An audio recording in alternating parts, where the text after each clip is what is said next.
y llena. Nos faltaron sillas, parece. ¿Sí? Bueno, estamos orando por agrandar el templo. Así que si quiere acompañarnos en esa oración, bienvenido sea. Vamos a tratar un tema hoy día que se llama la historia de la Navidad.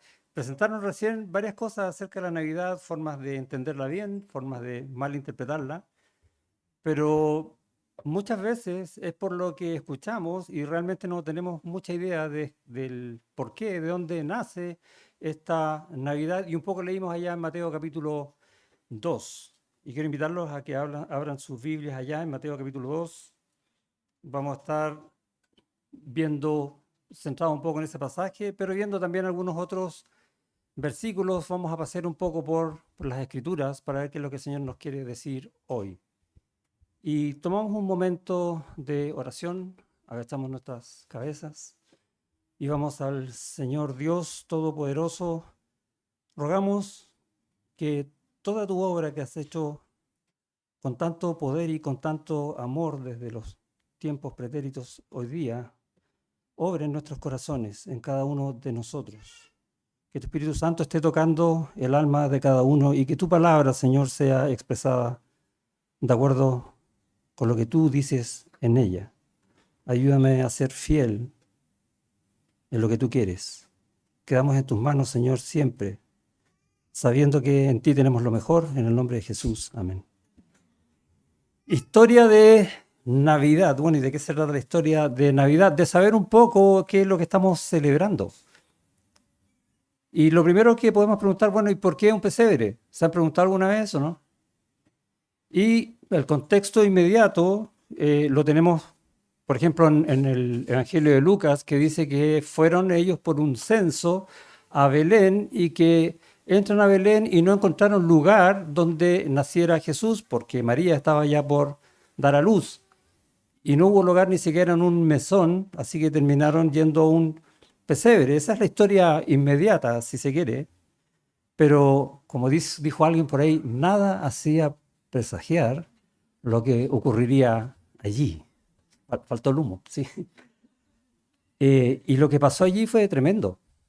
Dios vino a este mundo y casi nadie lo vio. Y eso vemos en el texto en Mateo. ¿Se acuerdan? Herodes preguntando qué pasó y le fue a preguntar a los sacerdotes y tampoco tenían idea. Sabían el texto, pero no tenían idea de lo que estaba pasando. Y lo que estaba pasando es que el universo completo estaba cambiando. Eso es lo que estaba pasando. Y hay contexto en el Antiguo Testamento que habla de estas verdades, porque la historia es más larga, viene de antes.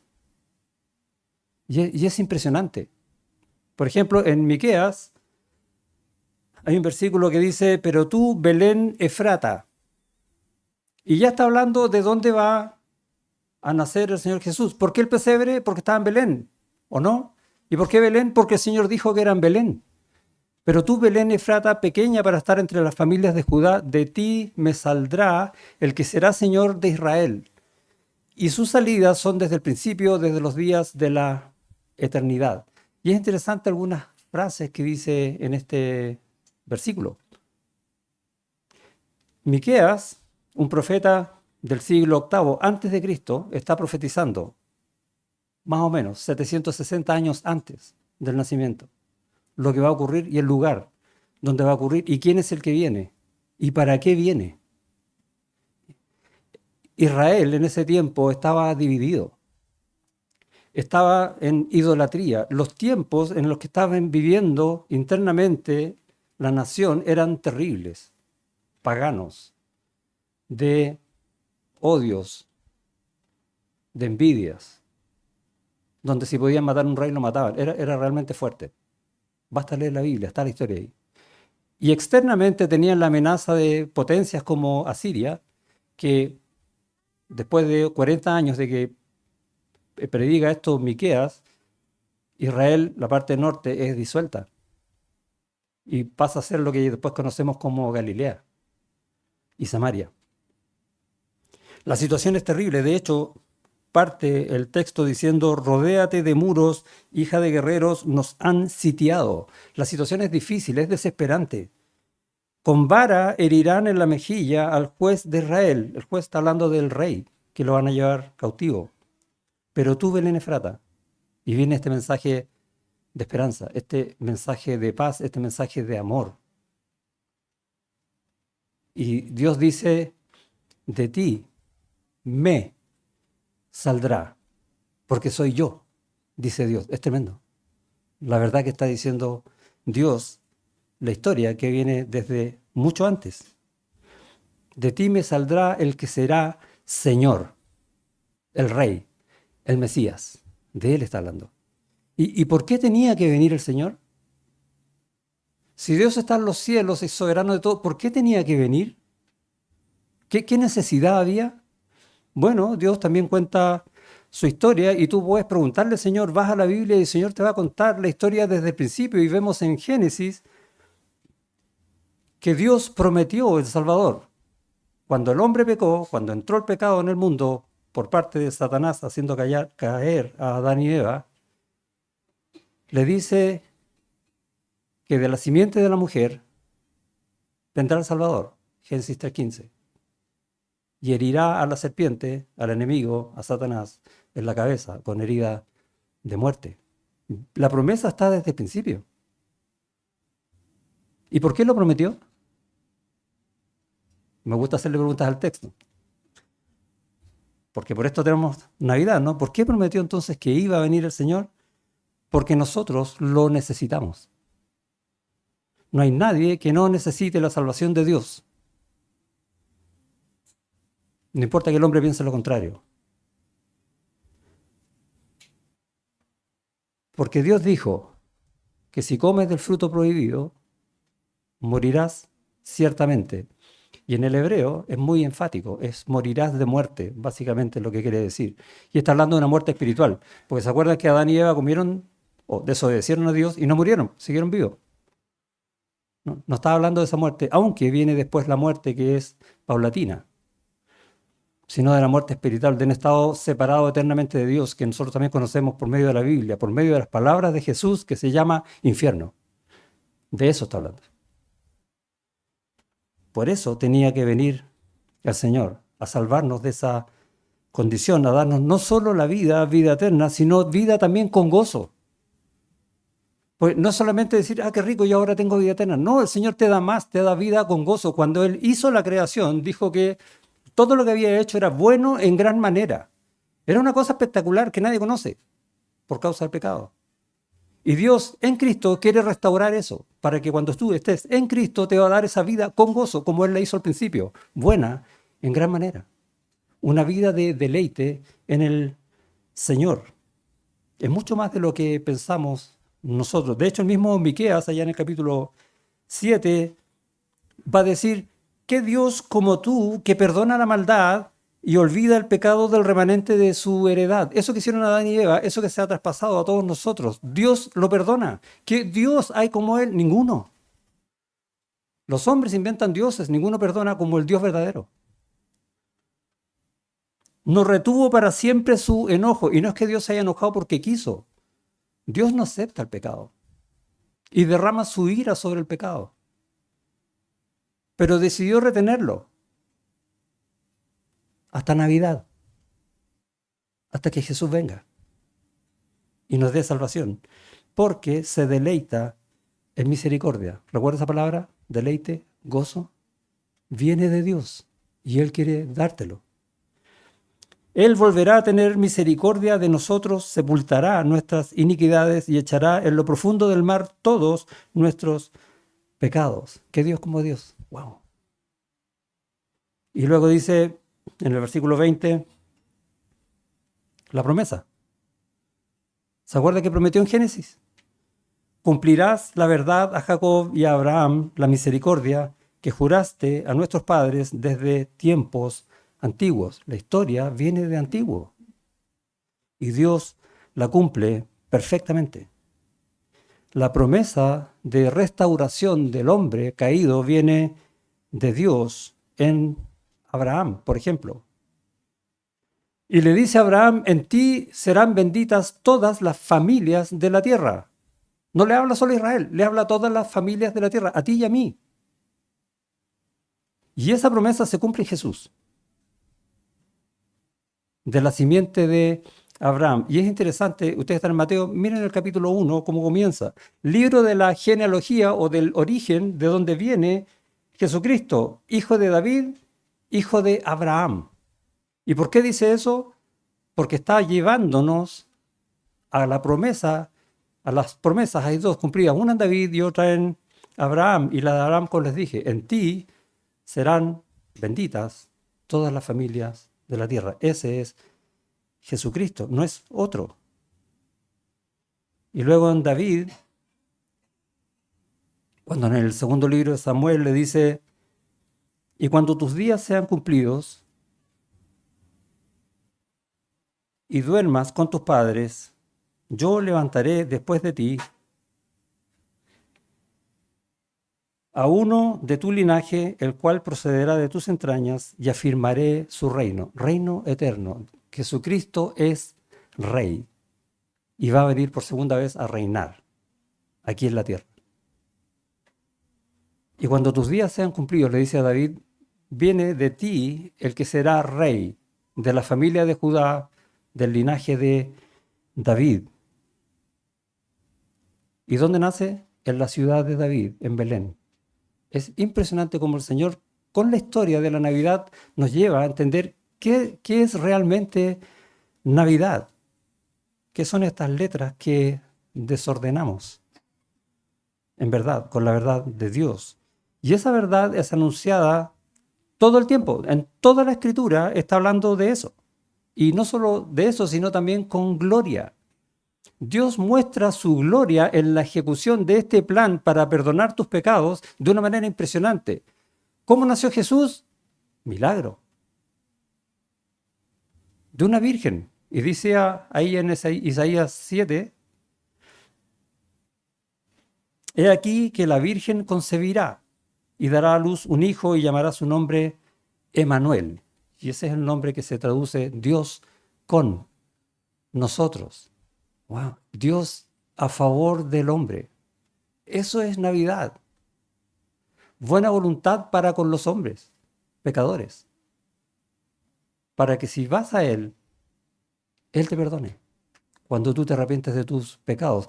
Toda la Biblia lo está diciendo y como digo, de esta manera, que glorifica a Dios de unas maneras imposibles que solo Dios puede cumplir por medio de una virgen. O en el mismo capítulo 9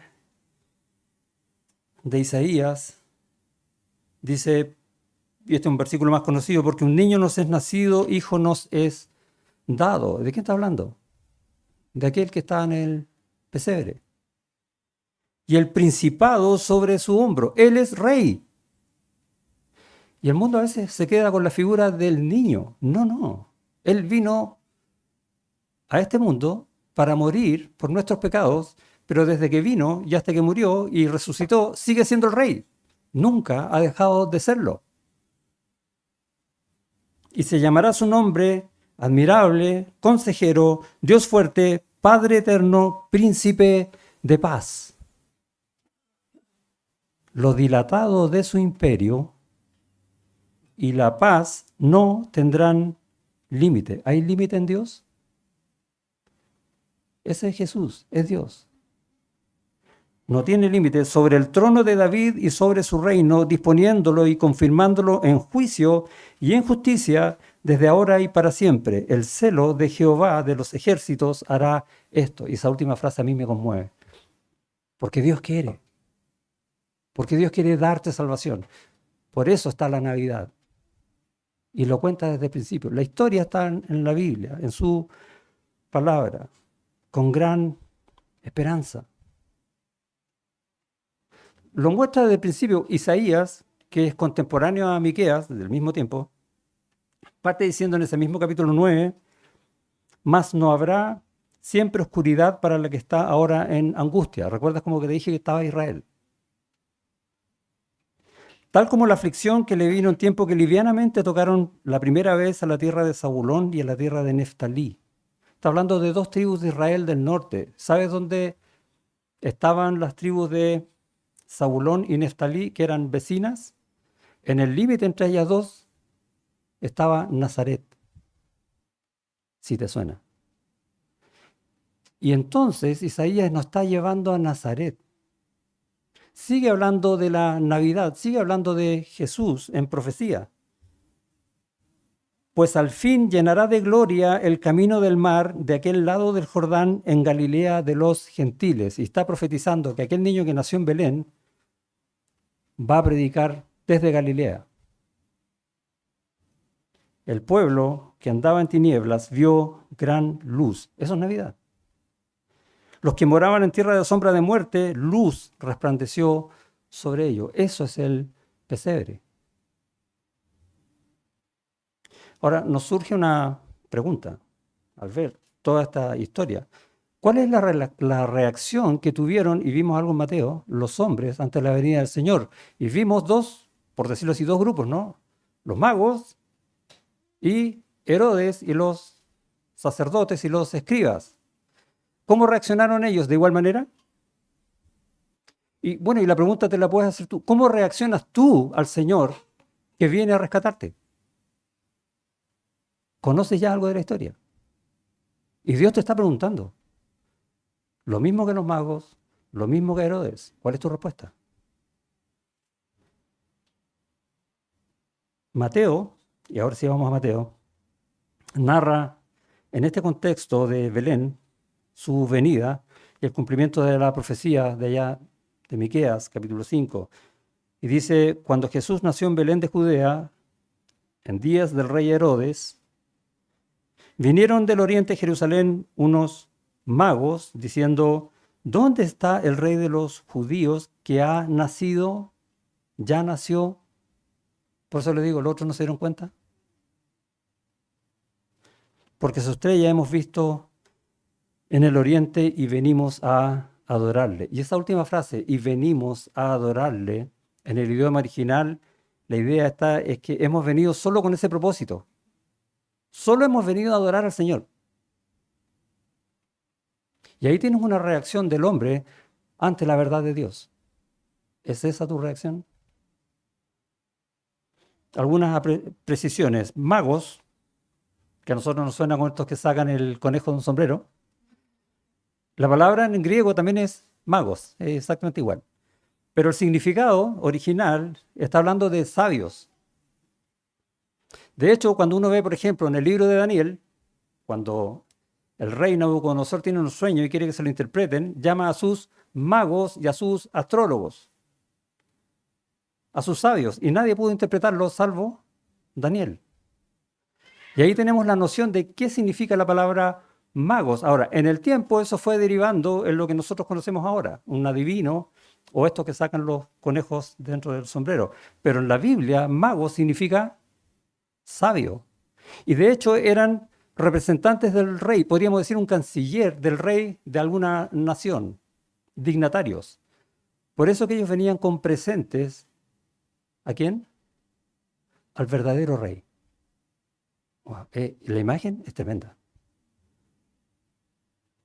No son reyes, son magos. Eso dice el texto. La única parte de la Biblia donde habla de estos magos es aquí en Mateo. Y en ninguna parte dice reyes. El mundo le puso reyes. En España se celebra el Día de Reyes, el 6 de enero. Como que si Jesús nació el 25 y hasta el 6 de enero llegaron los magos. Pero vemos en el texto de Mateo que después Herodes va a mandar a matar a los niños de hasta 2 años. Por lo tanto, lo más probable es que estos magos hayan venido quizás en el primero o segundo año de vida de Jesús. O sea, no fueron tampoco al pesebre. Eso dice la Escritura. Esa es la historia. Cuando uno la lee, descubre que no es como me la contaron. Tampoco eran tres. ¿A dónde dice que son tres?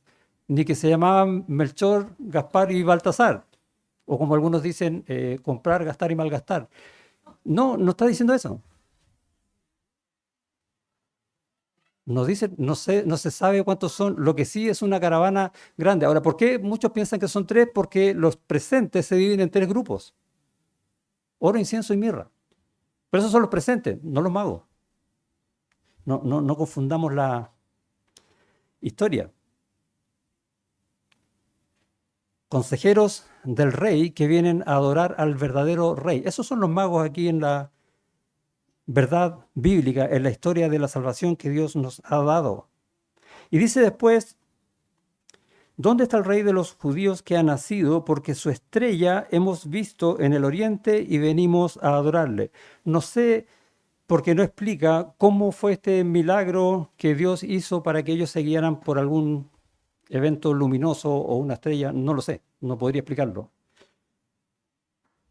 Pero sí quiero contarles que cuando dice hemos visto en el oriente, esa palabra oriente habla de donde nace el sol. Esa es la idea de la palabra. No significa literalmente oriente.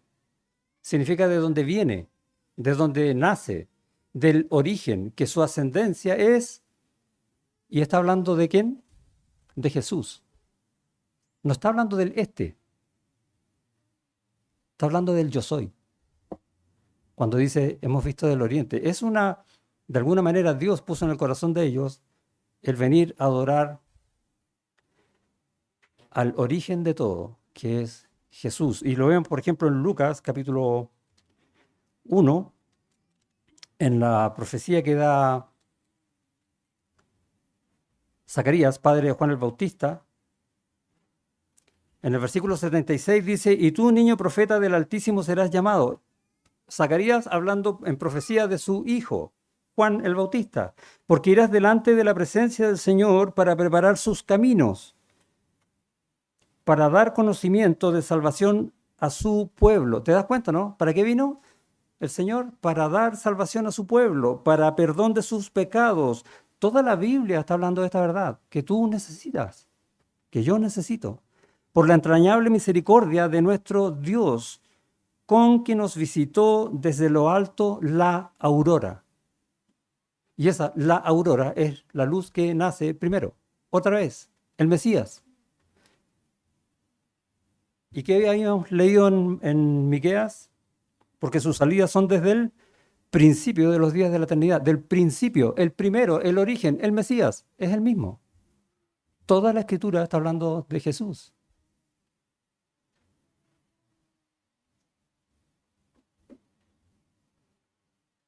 ¿Y qué hizo Herodes?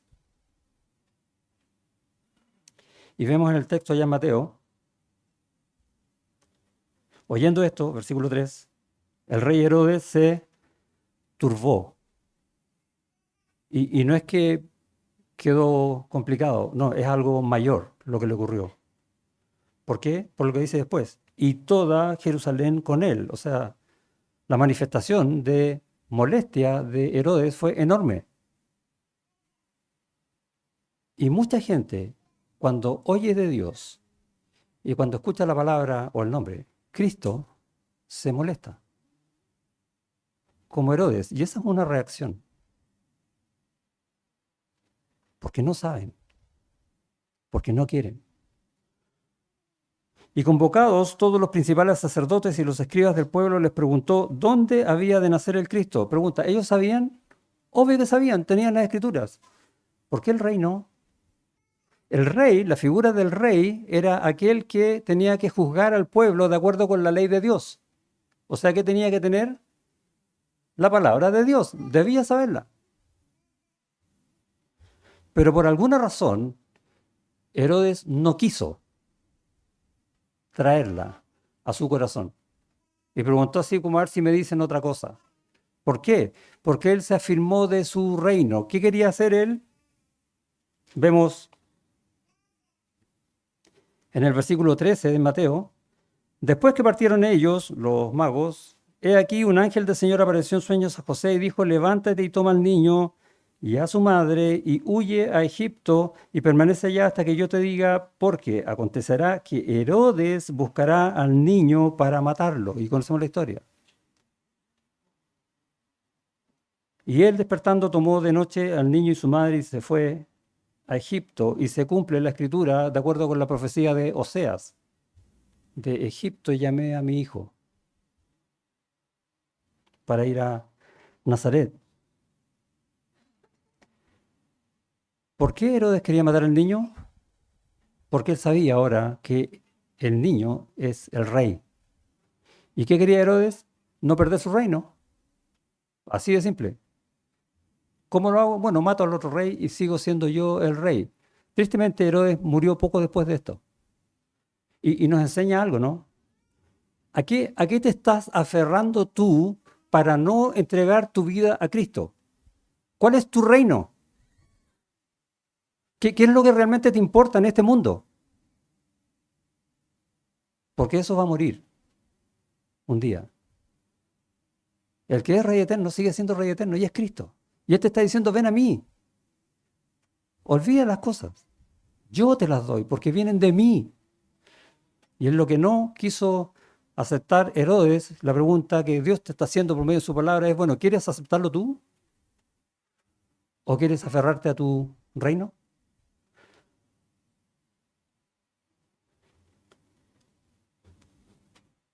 En Isaías 25, hablando de esta profecía, va a hablar de la esperanza que nosotros tenemos en el Señor a futuro. Y dice, y destruirá en este monte la cubierta con que están cubiertos todos los pueblos. Un velo. No lo puedo ver. El Señor te dice, yo te lo muestro, aquí está mi palabra. Y el velo que envuelve a todas las naciones destruirá a la muerte para siempre. Ese es el rey, ese es el que nació en el pesebre. ¡Wow! Destruirá a la muerte para siempre, el castigo de nuestro pecado. Y enjugará Jehová el Señor toda lágrima de todos los rostros y quitará la afrenta de su pueblo de toda la tierra, porque Jehová lo ha dicho. Y lo mismo dice en el libro de Apocalipsis. Porque el Señor va a volver a reinar y va a cumplir esta palabra. Ya cumplió con venir a salvar y a morir en una cruz en este tiempo del Evangelio. Va a volver en el tiempo que está narrado en Apocalipsis. Yo no sé cuál es la fecha, tú tampoco, nadie la sabe. Pero ¿cuántos días más quieres esperar haciéndote el Herodes, cuidando tu reino?